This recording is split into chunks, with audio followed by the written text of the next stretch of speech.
Assalamualaikum warahmatullahi wabarakatuh. Good morning, my students. How are you doing today? Really hope that you are so fine today. Berharap sekali anak-anak tetap selalu sehat, semangat, walaupun kita ketemunya sekali lagi masih saja dalam suasana seperti sekarang ya. Sehingga yang memungkinkan, disarankan dan diizinkan oleh pemerintah memang hanya boleh pakai sarana daring atau online. Tetapi tidak masalah, it's okay. I think because we can still have like a connection. We can learn, we can study together. Although maybe the style is much different than the previous times when we had classes. All right. For today, we will discuss something new in the last unit for this semester. Jadi hari ini kita akan membahas sesuatu yang baru di unit ke 5. Jadi kita akan ada di unit 5. Unit 5 adalah unit terakhir yang ada di semester 1. Jadi untuk pembelajaran semester 1 kita akan belajar hingga di unit 5. Karena unit yang ke-6 sampai 9 nanti akan dilakukan di semester kedua. Okay. Right, class, based on the materials in our books, the things that we will learn is about, yang akan kita pelajari itu tentang apa ya? Anak-anak kira-kira bisa nggak sih menebak gitu? Atau misalkan mungkin kemarin sudah tahu karena sudah melakukan persiapan dulu.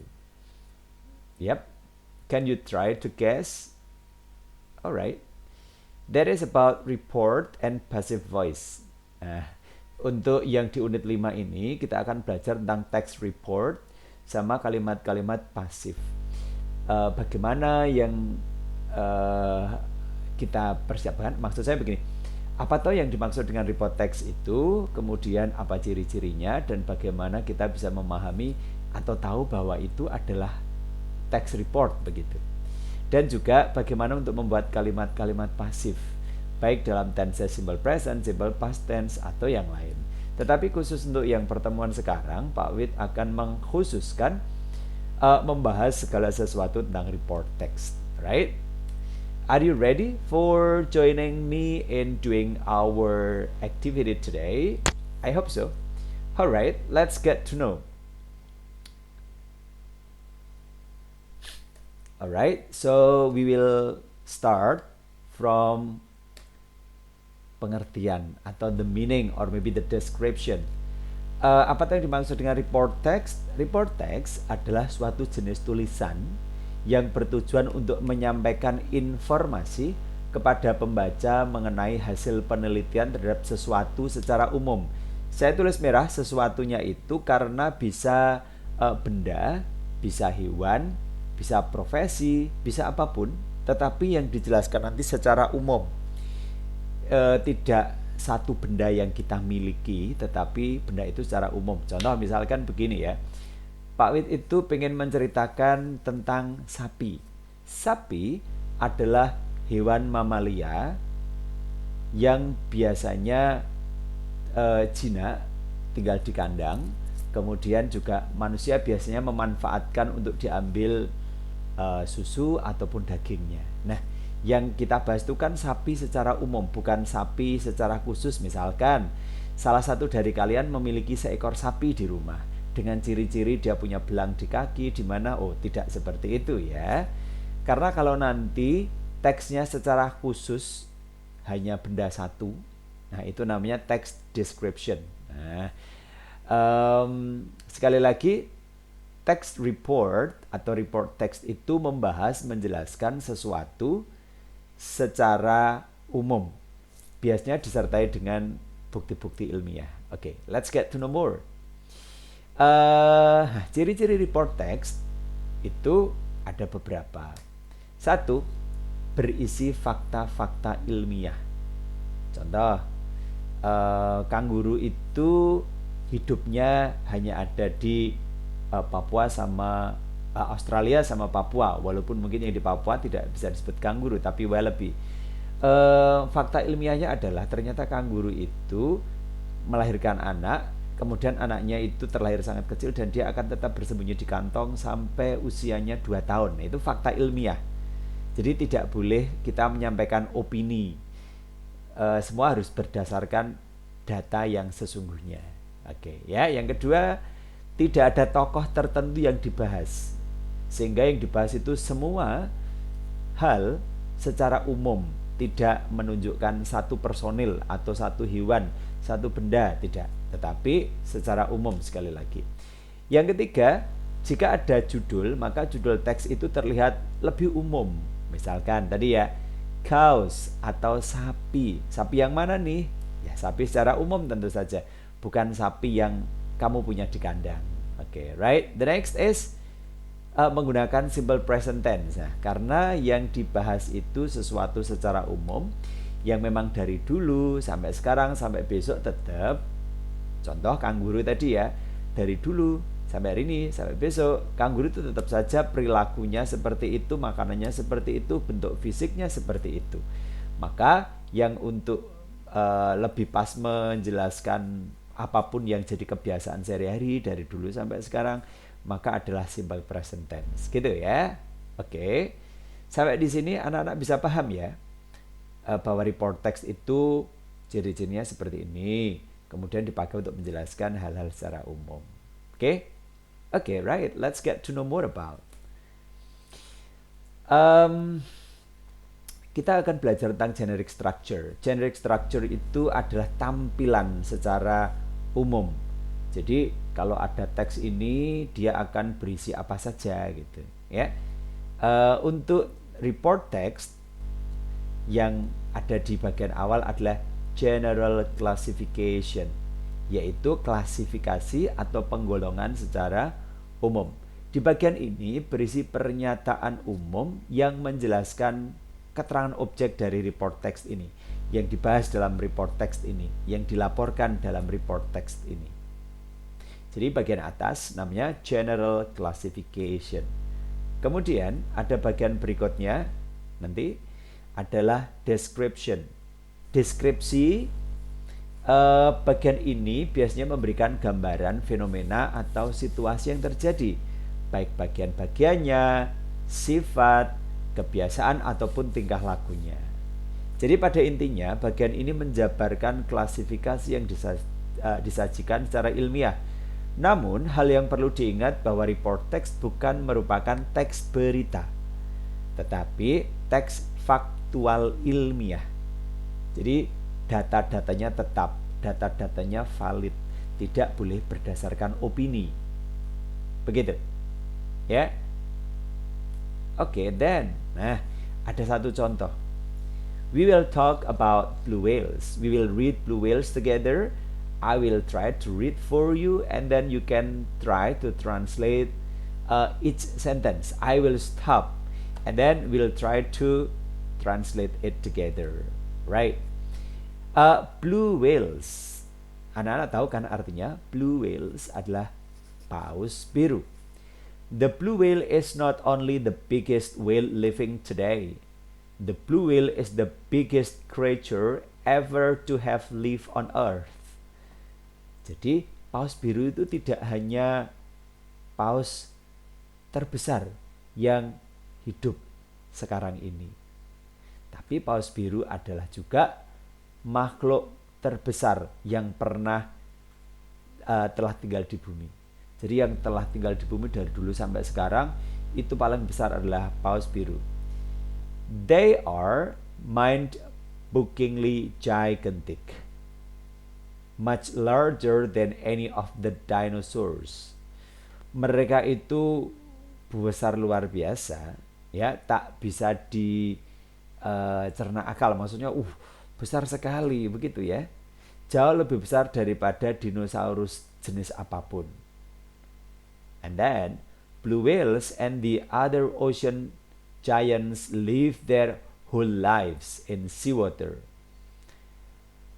Paus biru dan hewan-hewan raksasa lainnya yang ada di lautan itu biasanya hidup sepanjang hidupnya. Jadi menjalani sepanjang hidupnya di air laut, di laut, di dalam perairan.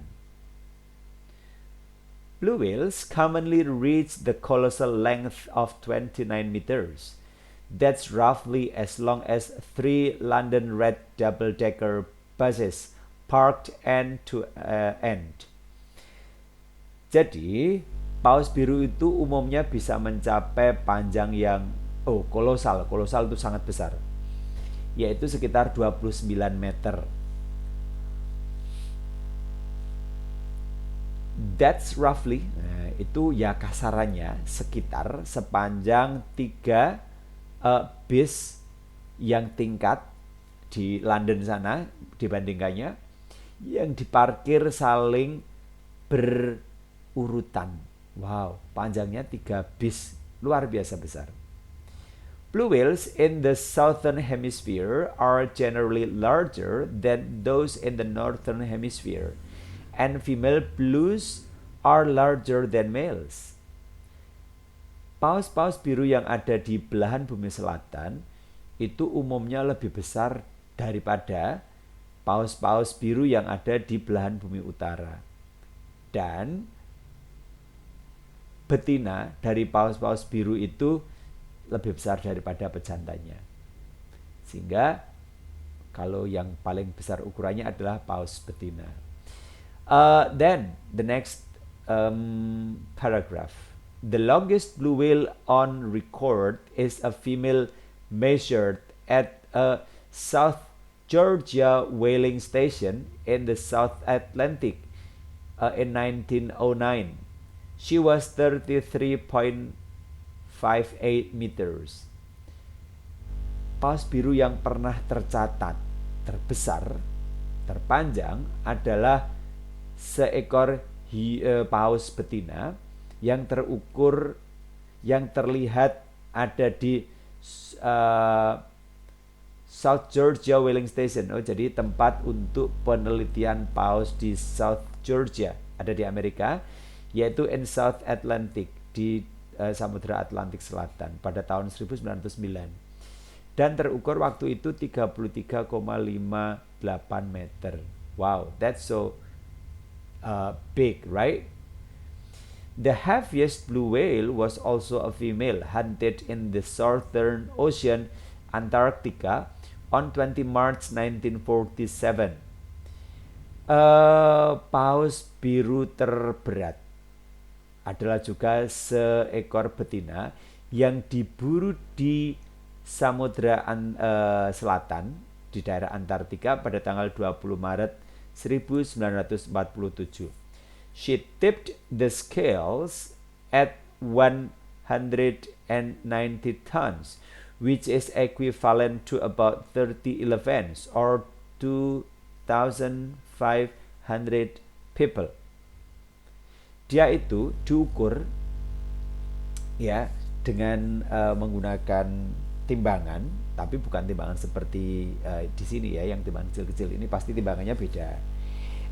Ternyata beratnya 190 ton, yang ekuivalen sama dengan sekitar 30 ekor gajah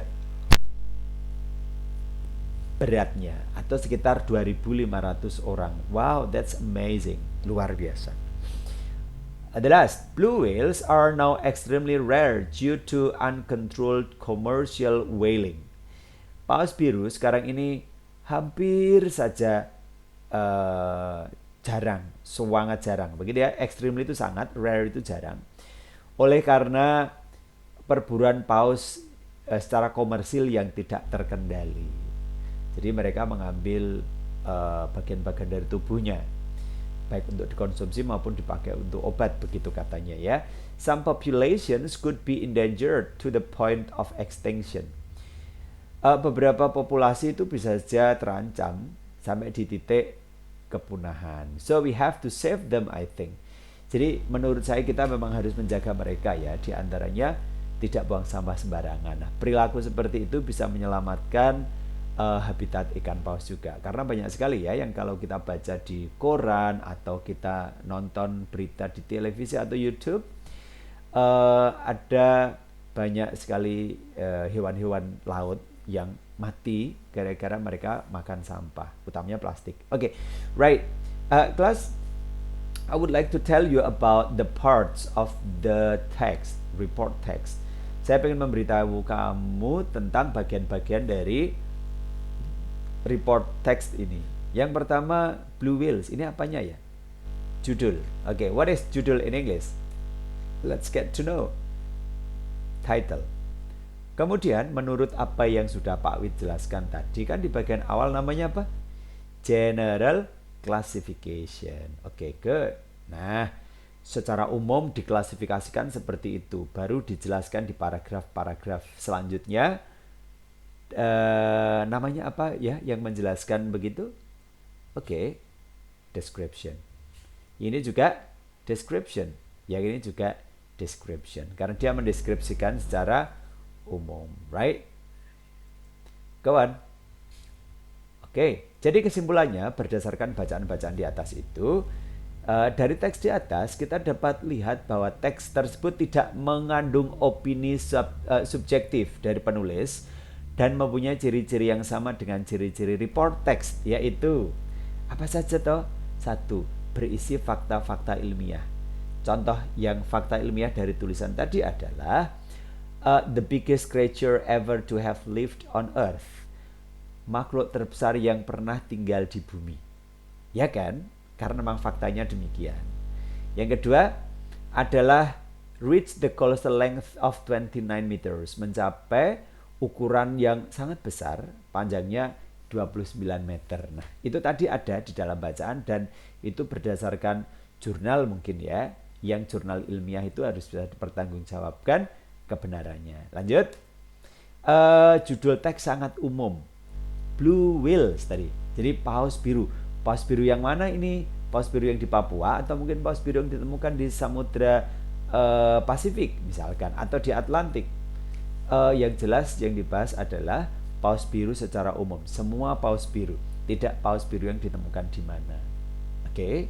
Then semua kalimat dalam teks di atas menggunakan simple present tense. Benar ya? Jadi tadi ketika kita baca adalah kata-kata kerja satu yang muncul. Atau kalau tidak ada kata kerjanya, pakai to be, am, is, atau are. Gitu? Oke, right? Pak Wid akan memberikan latihan biar kamu juga membaca. Oke, kalian boleh ketika menyetel link video ini, khusus untuk bagiannya boleh di screenshot. Ya, di screenshot nanti boleh dicoba untuk mengartikan begitu.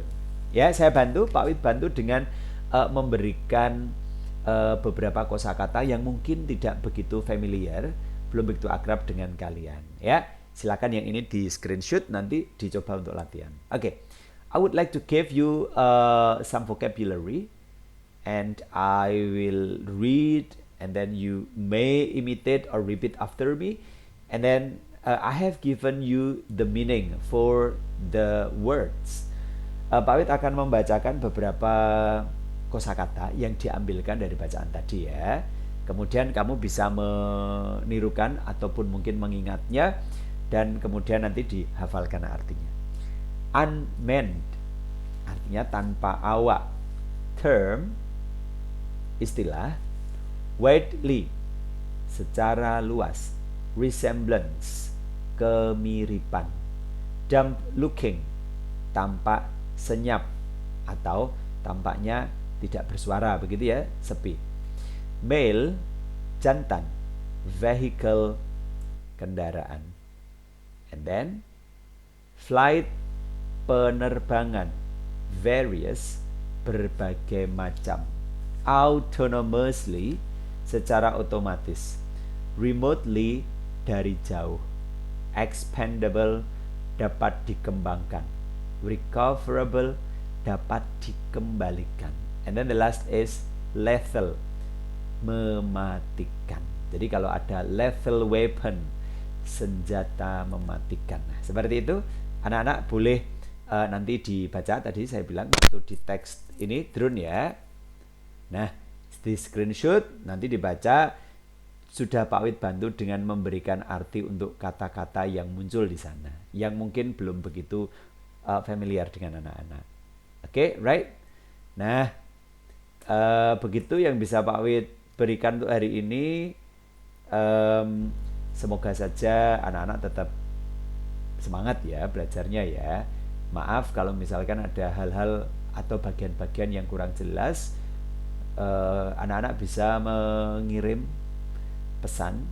Insya Allah kalau saya sempat, kalau Pak Wid sempat, pasti akan segera dijawab. Tapi ya itu tadi kadang-kadang kan harus ada di kelas mana begitu ya, atau sedang sibuk apa sehingga mungkin kadang tidak langsung bisa menjawab. Oke, right, that's all. Silakan dilanjutkan belajarnya. Semoga kita selalu sehat. Kita akan segera bisa ketemu dalam situasi yang jauh lebih baik. Right? Take care. I love you so much. I love you full pokoknya. Right? Wabillahi taufik wal hidayah. Assalamualaikum warahmatullahi wabarakatuh.